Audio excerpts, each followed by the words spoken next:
Araw-araw na pagbasa ng Biblia Araw 207. Lumang Tipan. Isang Chronicles 1, isang Chronicles 2:1-17.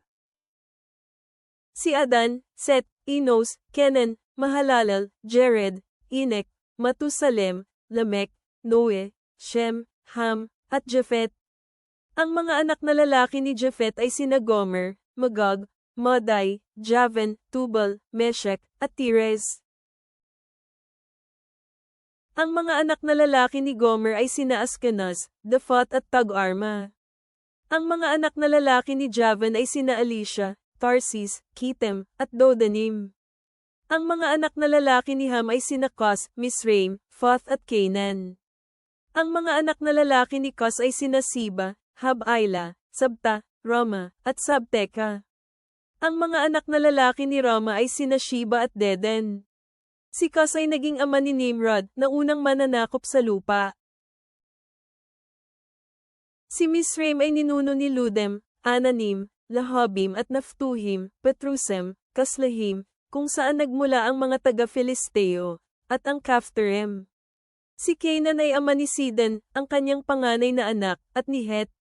Siya din ang naging ninuno ng mga Jebuseo, Amoario, Gergesea, Havita, Arkita, Senita, Arvadita, Zemaario, at Hamateo. Ang mga anak ni Shem ay sina Elam, Aser, Arphaxad, Lud, Aram, Uz, Hul, Geter at Meshech. Si Arphaxad ang ama ni Sala at si Sala ang ama ni Eber. Nagkaroon si Eber ng dalawang anak na lalaki. Ang pangalan ng isa ay Peleg, sapagkat sa mga panahon niya ay nahati ang lupa.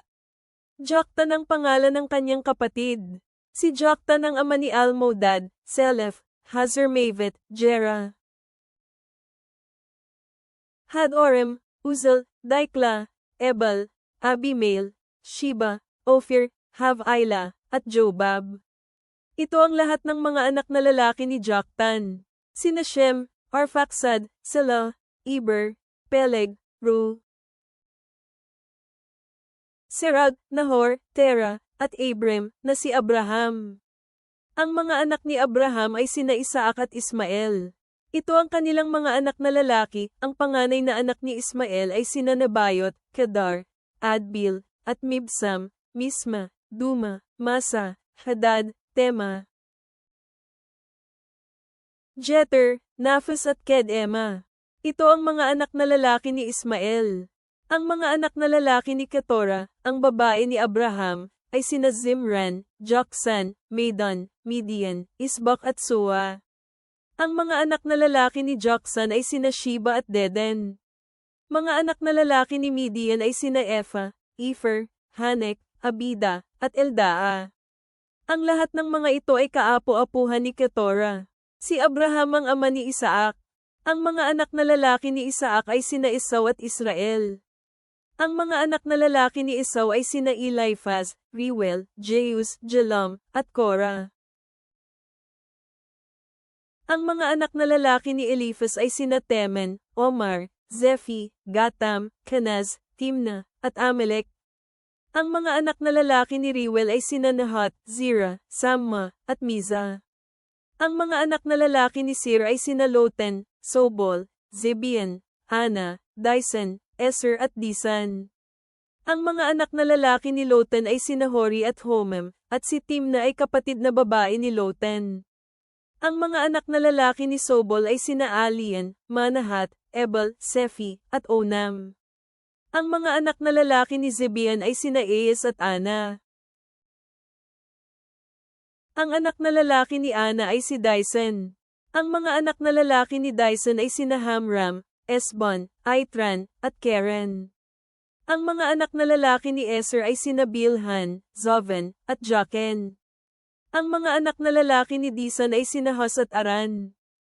Ito ang mga hari na naghari sa lupain ng Edom bago naghari ang kahit sinong hari sa mga Israelita, si Bela na anak na lalaki ni Beor, at ang pangalan ng kanyang lungsod ay Dinhaba. Nang mamatay si Bela, si Jobab na anak na lalaki ni Zira na taga Bosra ang pumalit sa kanya bilang hari. Nang mamatay si Jobab, si Husam na mula sa lupain ng Temaniyo ang pumalit sa kanya bilang hari.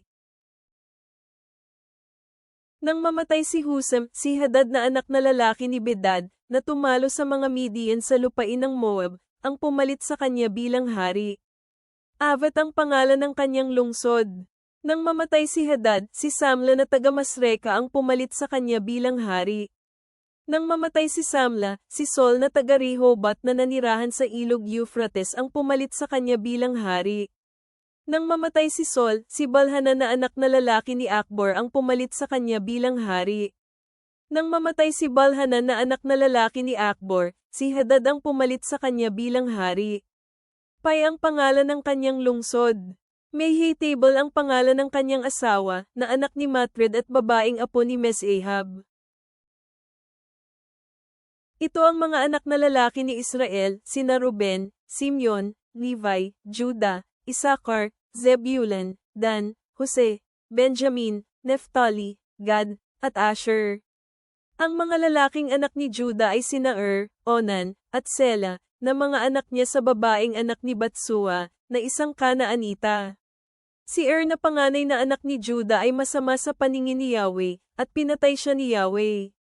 Sina Perez at Zira ang naging mga anak niya kay Tamar, na kanyang manugang. Si Judah ay nagkaroon ng 5 anak na lalaki. Ang mga anak na lalaki ni Perez ay sina Hezron at Hamel. Ang mga anak na lalaki ni Zira ay sina Zimri, Etan, Heman, Kalkol, at Dara, 5 silang lahat. Si Akan ang anak na lalaki ni Carmi na nagdala ng gulo sa Israel, nang nakawin niya ang nakalaan para sa Diyos. Si Azarias ang anak na lalaki ni Etan.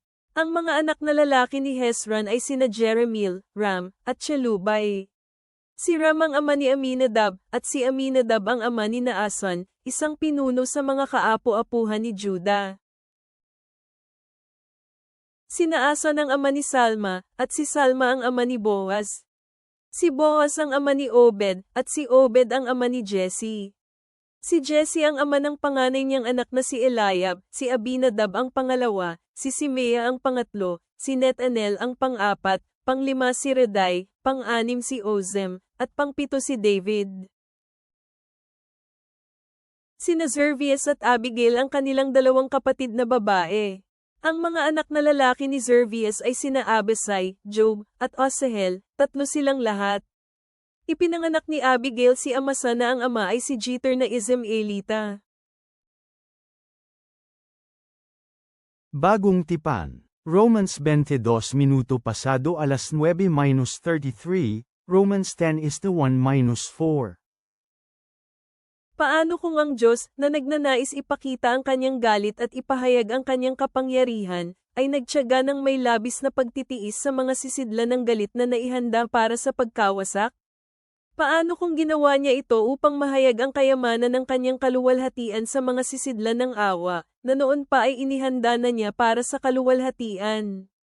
Paano kung ginawa niya rin ito para sa atin, na tinawag din niya, hindi lamang mula sa mga Hudyo, ngunit mula rin sa mga Gentil? Gaya rin ang sinasabi niya sa Hosea, tatawagin kong mga tao ko ang hindi ko dating mga tao, at minamahal na hindi dating minamahal. Paano kung ang Diyos, na nagnanais ipakita ang kanyang galit at ipahayag ang kanyang kapangyarihan, ay nagtiyaga ng may labis na pagtitiis sa mga sisidlan ng galit na naihanda para sa pagkawasak? Paano kung ginawa niya ito upang mahayag ang kayamanan ng kanyang kaluwalhatian sa mga sisidlan ng awa, na noon pa ay inihanda na niya para sa kaluwalhatian? Paano kung ginawa niya rin ito para sa atin, na tinawag din niya, hindi lamang mula sa mga Hudyo, ngunit mula rin sa mga Gentil?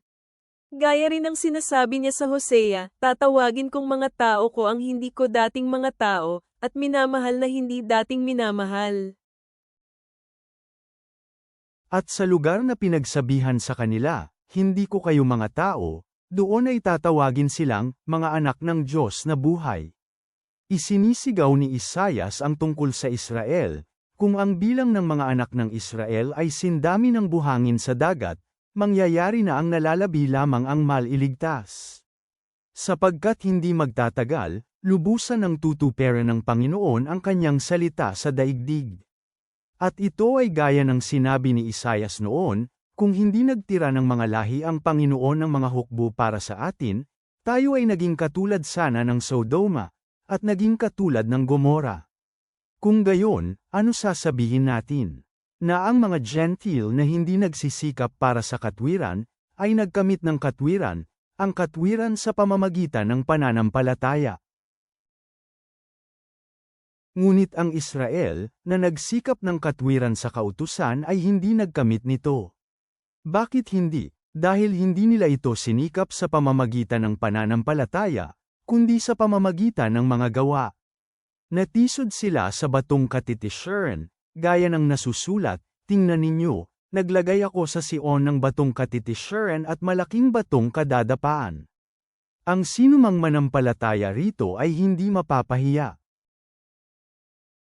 Mga kapatid, ang nais ng aking puso at ang hiling ko sa Diyos ay para sa kanila, para sa kanilang kaligtasan. Sapagkat sila ay pinatotohanan ko na mayroon silang pagsisikap para sa Diyos, ngunit hindi ayon sa kaalaman. Sapagkat hindi nila nalalaman ang katwiran ng Diyos, at pinagsisikapan nilang itatag ang kanilang sariling katwiran. Hindi sila nagpasakop sa katwiran ng Diyos. Sapagkat si Kristo ang katuparan ng kautusan para sa katwiran ng lahat ng sumasampalataya. Mga kapatid, ang nais ng aking puso at ang hiling ko sa Diyos ay para sa kanila, para sa kanilang kaligtasan. Sapagkat sila ay pinatotohanan ko na mayroon silang pagsisikap para sa Diyos, ngunit hindi ayon sa kaalaman.